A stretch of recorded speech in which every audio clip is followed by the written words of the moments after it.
pasteur.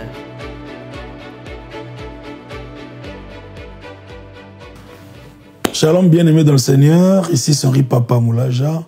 Je suis très heureux de partager avec vous ce moment, dit nos pasteurs. Et nous allons aborder un thème très intéressant et très important pour tous les chrétiens. Il s'agit de la mission. Le chrétien et la mission. C'est vraiment très important.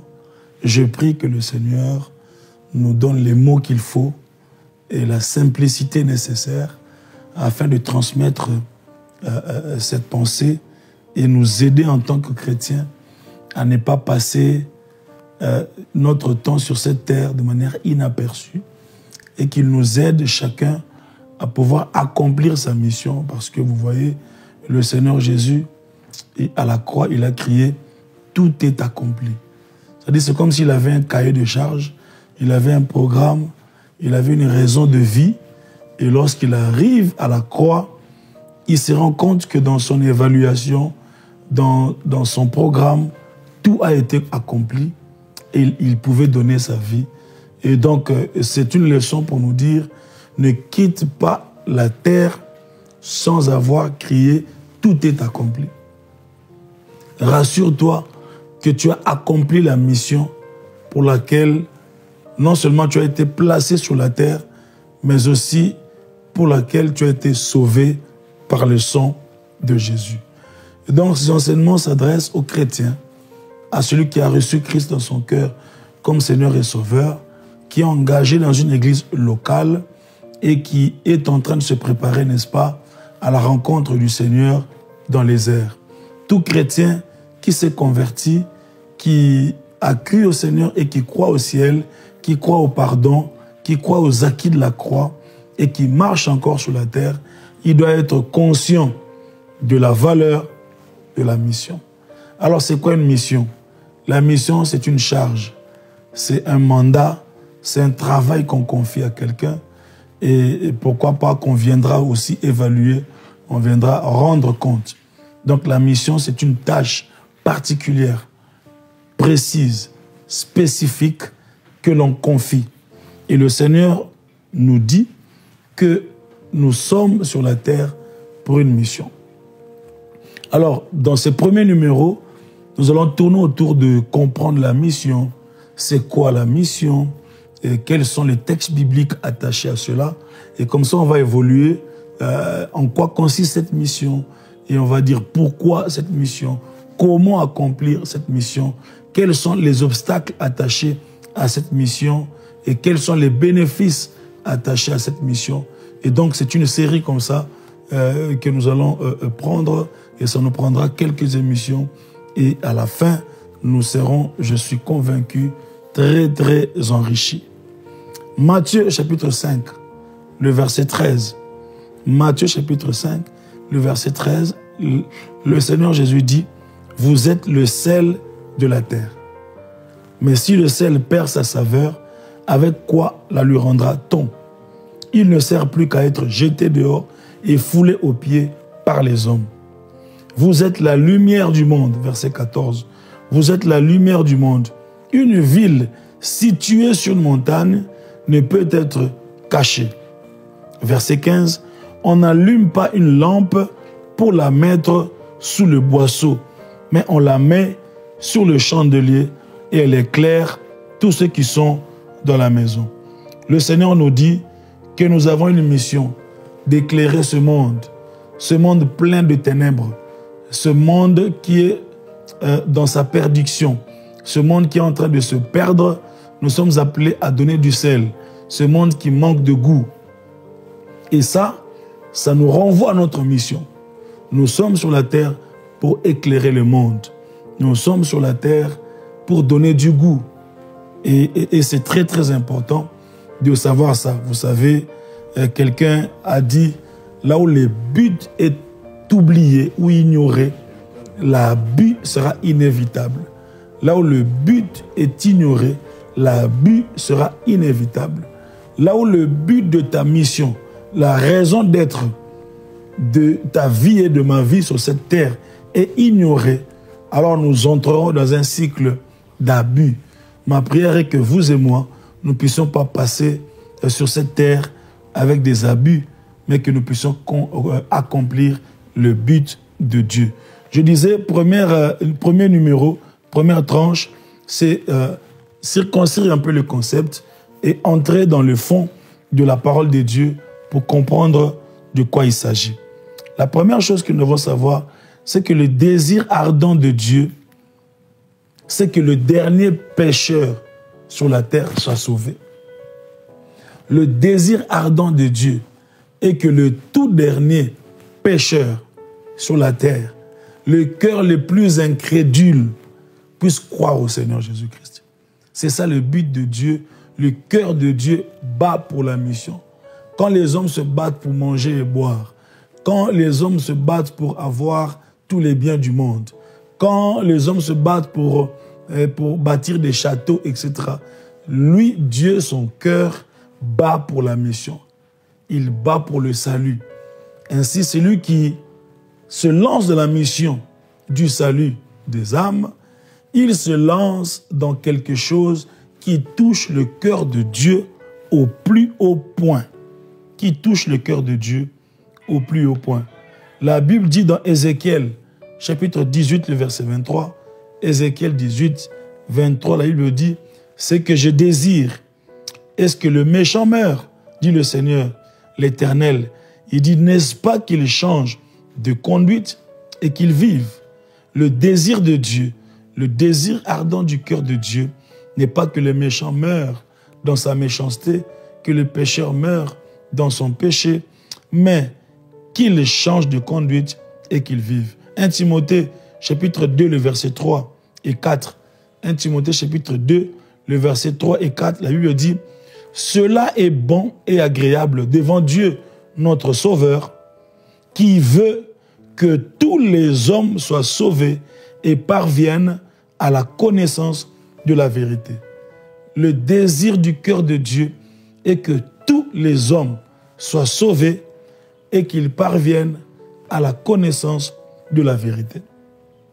La deuxième vérité, la deuxième chose que je voudrais nous dire, c'est que c'est par l'Église, c'est-à-dire par le chrétien, que Dieu veut passer pour accomplir, n'est-ce pas, son vœu, son désir de voir tous les hommes être sauvés. C'est par l'Église, c'est par le chrétien, c'est par vous, c'est par moi que Dieu veut passer. Je ne dis pas c'est par les pasteurs, non. Par le prophète, non.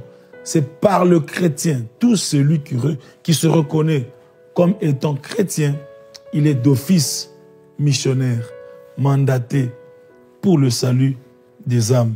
Parce qu'en réalité, frères et sœurs, cette mission, c'est la mission de Dieu, en fait. C'est la mission de Dieu. Il a créé l'homme, lui-même, il est entré en mission. Et lorsque l'homme est tombé dans le péché, lui-même s'est assigné cette mission de revenir vers l'homme. Il a appelé en disant, « Adam, où es-tu » Vous voyez, quand Dieu dit, « Adam, où es-tu » J'entends toujours comme un son de tristesse. J'entends toujours comme un cri d'amour. « Adam, où es-tu » Où es-tu? Ce n'est pas parce qu'il ne le voyait pas. Non, il voulait que l'homme se situe lui-même par rapport à là où il a été placé. Et l'homme dit, non, je me cache parce que je suis nu. Mais qui t'a dit que tu es nu? Qui a accompli une mission qui t'a dérouté du chemin qui t'a été confié? Et la Bible me dit que Dieu est revenu, il a tué une bête, il a pris la peau, il a couvert la nudité, la honte, le péché de l'homme. C'était déjà une annonce, n'est-ce pas, du salut en Christ dont nous serions bénéficiaires dans les jours à venir. Pour dire que la mission, c'est la mission de Dieu. Il nous la confie sur cette terre, dans cette génération, afin que nous puissions aussi être de ceux par qui les pécheurs seront sauvés. Et donc c'est par l'Église, frères et sœurs. C'est pourquoi il dit, vous êtes la lumière du monde. Il ne dit pas, vous êtes la lumière de l'Église. Non, la lumière de l'Église, c'est Christ. Nous rayonnons de la lumière de Christ. Nous sommes affectés par la lumière de Christ, nous les chrétiens. Et lorsque lui, il nous affecte par sa lumière, lorsque nous entrons dans ce monde, nous brillons de cette même lumière. et c'est très important, de revenir toujours à la source pour retrouver, n'est-ce pas, l'énergie de Christ et qui nous fera briller dans ce monde plein de péchés. La troisième vérité, je pense que c'est la troisième, les familles de la terre attendent un missionnaire pour être béni et être sauvé. Là, je le retrouve dans Genèse, chapitre 12, où Dieu appelle Abraham du milieu de sa famille, du milieu de son pays.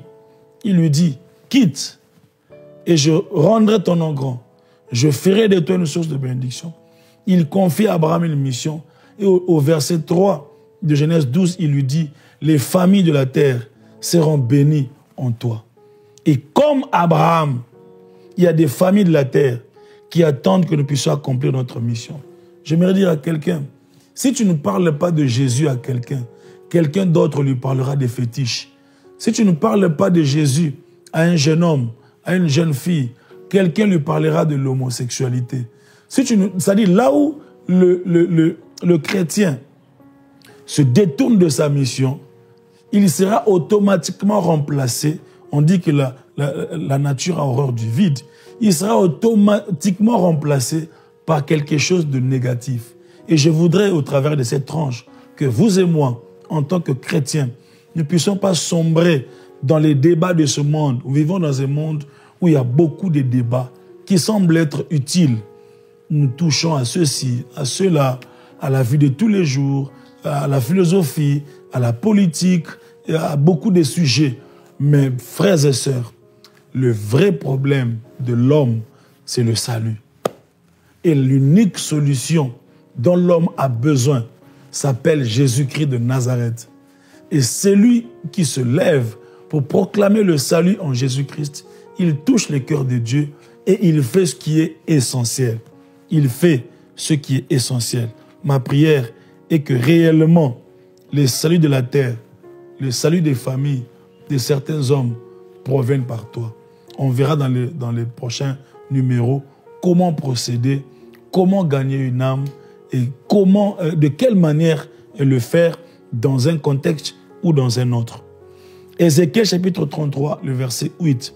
Ézéchiel chapitre 33, à partir du verset 8, la Bible dit, « Quand je dis aux méchants, méchant tu mourras, si toi tu ne parles pas pour détourner le méchant de sa voie, ce méchant mourra dans son iniquité et je te redemanderai son sang. » Le verset 9, il dit, « Mais si tu avertis le méchant pour le détourner de sa voie, qu'il ne s'en détourne pas, et qu'il ne s'en détourne pas, il mourra dans son iniquité et toi tu sauveras ton âme. » Vous voyez, Dieu nous confie une mission. Il nous dit, si autour de toi, dans ta famille, dans ton répertoire, sur tes différents réseaux, un méchant est en train de patauger dans sa méchanceté, dans son péché, dans son mal, et que toi, en tant que missionnaire, tu n'accomplis pas ta mission de sauver les âmes,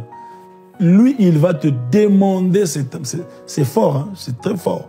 Il dit, je lui demanderai des comptes. Et je voudrais que vous et moi, nous puissions saisir chaque occasion, bonne ou mauvaise, pour annoncer l'évangile et sauver une âme. Sauver une âme. Quatrième vérité, c'est que la mission d'évangélisation est un ordre suprême dans la foi chrétienne. La mission d'évangélisation, c'est un ordre suprême. On l'appelle ça, on l'appelle ordre suprême. On l'appelle aussi commission, la grande commission. La grande commission. Le grand mandat qui est inscrit dans le livre de Matthieu, chapitre 28, le verset 19. Matthieu 28, c'est un peu comme la conclusion, n'est-ce pas, de l'évangile. Et c'est un peu comme les dernières paroles. Vous voyez, les dernières paroles d'un homme sont des paroles très considérables. Les dernières paroles d'un homme sont des paroles vraiment à ne pas négliger. Et ici, le Seigneur Jésus est en train de vouloir rentrer dans sa gloire. Il réunit les disciples et il leur donne les dernières instructions. Et parmi les dernières instructions, il y a la grande commission. Il y a le mandat suprême. Il y a l'ordre suprême. Bien-aimé dans le Seigneur, en tant que chrétien, il y a des priorités dans la vie. Il y a des échelles de priorités. Nous avons des besoins physiques, des besoins humains, des besoins de reconnaissance, d'être bien dans ce monde, d'avoir un chez-toi, de bien travailler, d'avoir une famille. Nous avons des besoins, nous avons beaucoup de besoins. Même du point de vue ministériel, nous sommes des chantres. Nous avons toujours des besoins. Seigneur, inspire-moi un cantique qui va bénir l'Église. Nous organisons des célébrations. Seigneur, amène ton peuple, qu'ils viennent nombreux. Tout ça est bien. Mais le plus grand besoin qui vient, numéro 1 dans l'échelle des priorités, en tant que chrétien, disciple de Christ, c'est de travailler pour le salut des âmes. C'est une première prière qu'un chrétien doit faire. C'est Seigneur, fais-moi grâce aujourd'hui que je sois un moyen par lequel une âme sera sauvée. Fais-moi grâce aujourd'hui que je sois un canal du salut de quelqu'un. C'est la priorité, frères et sœurs. Ça vient en premier lieu. Et c'est important dans la marche chrétienne de comprendre que la mission de sauver des âmes, d'évangéliser, c'est l'ordre suprême, numéro 1. Et ça vient en premier lieu. Matthieu, chapitre 28, le verset 19, il dit « Allez, faites de toutes les nations des disciples, les baptisant au nom du Père, du Fils et du Saint-Esprit. » Il dit « Allez, faites de toutes les nations mes disciples. » Avant ça, il a dit « Tout pouvoir m'a été donné. » Tout pouvoir m'a été donné. Il commence par dire « J'ai tout pouvoir. » Le Seigneur Jésus a tout pouvoir. Il a tout pouvoir au ciel. La Bible dit « Il y eut un grand silence au ciel. » Personne n'a été trouvé digne. Il est le seul qui a été trouvé digne. Il a tout pouvoir sur la terre. Sur la terre, il a calmé les tempêtes. Il a ressuscité les morts. Il a multiplié les pains. Il faisait du bien aux gens. Il a marché sur les eaux. Oui, il a tout pouvoir. Il a tout pouvoir sous la terre.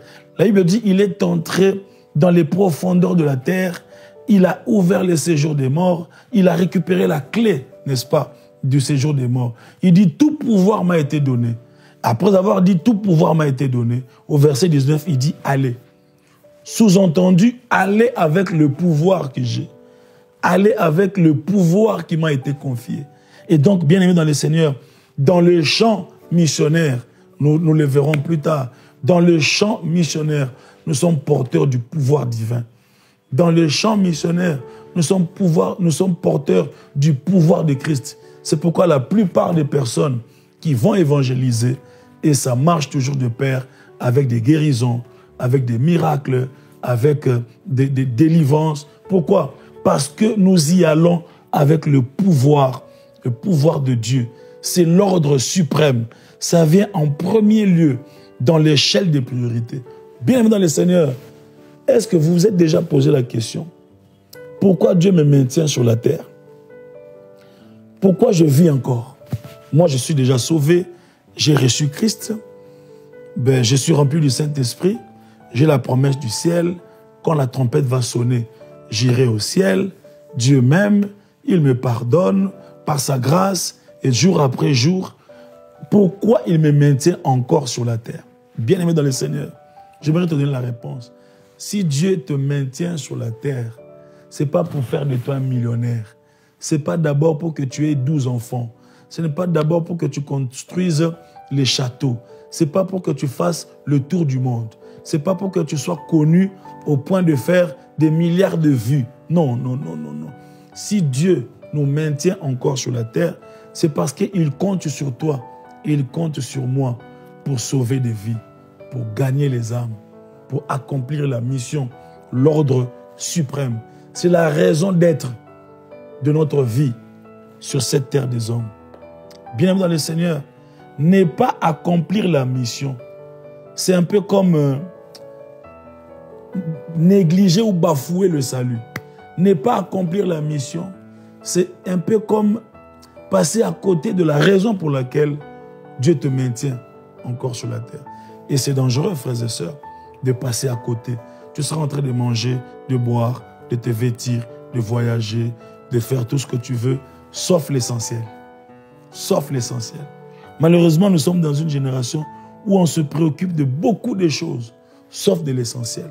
L'essentiel, frères et sœurs, dans la foi chrétienne, c'est la mission. Tout ce que Dieu a suscité dans la Bible, il leur a confié une mission. Et même Israël est porteur d'une mission. C'est la nation modèle, la nation repère, au travers de laquelle les autres nations de la terre vont reconnaître le véritable Dieu. C'est pourquoi le Seigneur Jésus disait, dans Jean chapitre 4, il disait, le salut vient des Juifs. C'est-à-dire que c'est au travers d'eux que nous reconnaissons le véritable Dieu.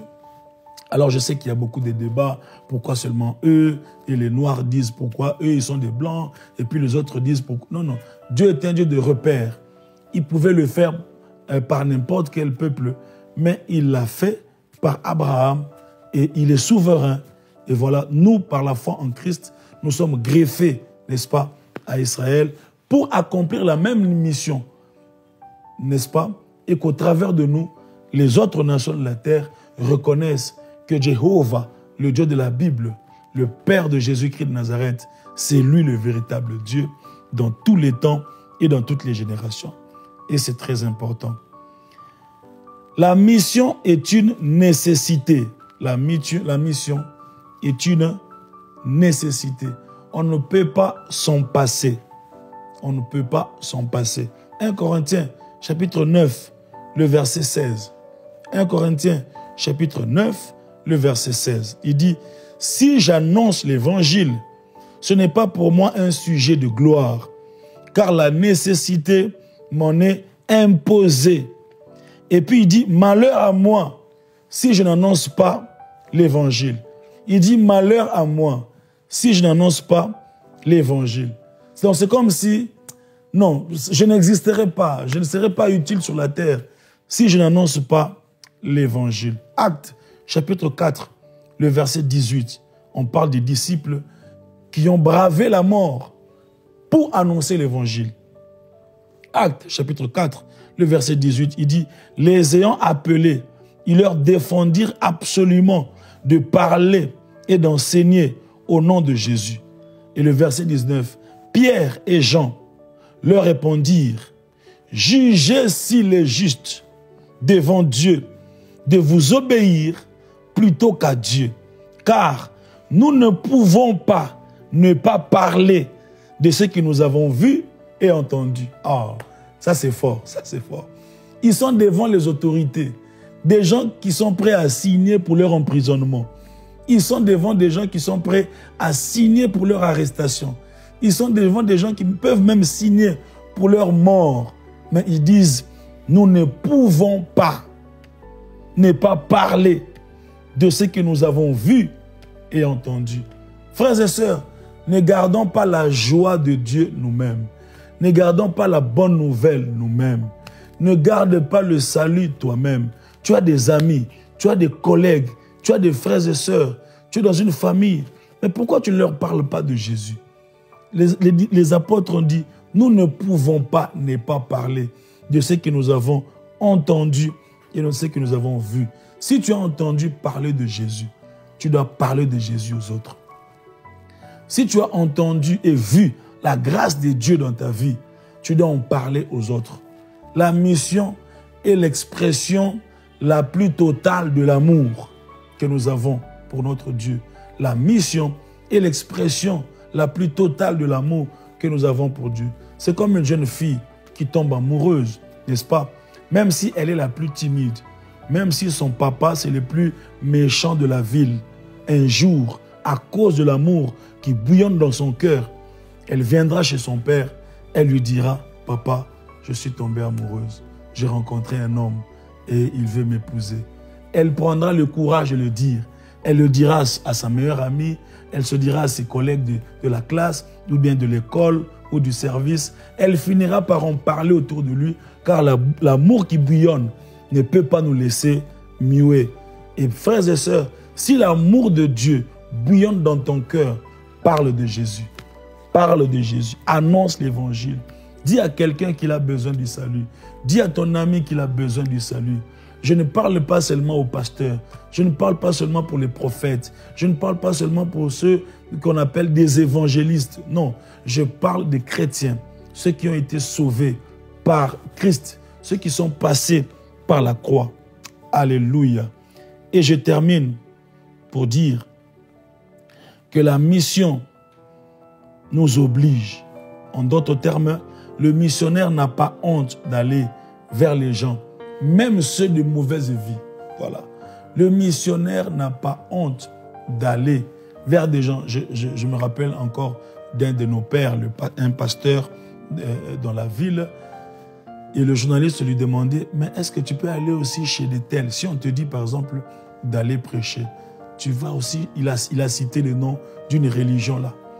Il dit, est-ce que vous pouvez aussi aller communier avec ces gens-là si on vous dit d'aller prêcher? Il lui a répondu en disant, même si on me disait d'aller prêcher à l'enfer, s'il y avait une possibilité d'aller sauver quelqu'un là-bas, j'irai là-bas. J'irai là-bas. Vous savez, nous avons une conception du christianisme qui risque d'être un piège aussi. N'allez pas, ne voyez pas tel, ne côtoyez pas tel, et tout ça. On ne dit pas devenir meilleur ami, non. On ne dit pas devenir même espèce, non.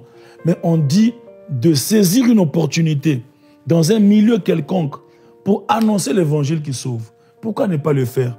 Écoutez ce que la Bible dit. Luc chapitre 15, le verset 1er. Tous les publicains et les gens de mauvaise vie s'approchaient de Jésus. Les gens de mauvaise vie. Dans mauvaise vie, mettez tout ce que vous voulez. Ils s'approchaient de Jésus pour l'entendre. Et les pharisiens et les scribes murmurèrent en disant, cet homme accueille des gens de mauvaise vie et mange avec eux. Mais lui, il a quitté la meilleure vie sur la terre. Il a quitté au ciel plutôt. Il a quitté la gloire au ciel. Il a quitté la sainteté absolue au ciel. Il est venu sur la terre pour apporter la bonne nouvelle. Voilà, si nous sommes des chrétiens, suivons Christ. Suivons Christ et soyons des missionnaires. Voilà un peu, ça c'était juste l'introduction. Nous allons continuer dans la même série. Père, merci pour ta grâce. Merci pour ta parole. Qu'elle trouve la place dans nos cœurs. Et tu peux, Seigneur, le rendre encore plus compréhensible au-delà des mots que j'ai utilisés. Ma prière est que quelqu'un qui entend le son de ma voix maintenant, qu'il soit sauvé et qu'il se lève aussi pour aller annoncer l'évangile aux autres. Au nom puissant de Jésus, j'ai ainsi prié. Amen. Que Dieu vous bénisse.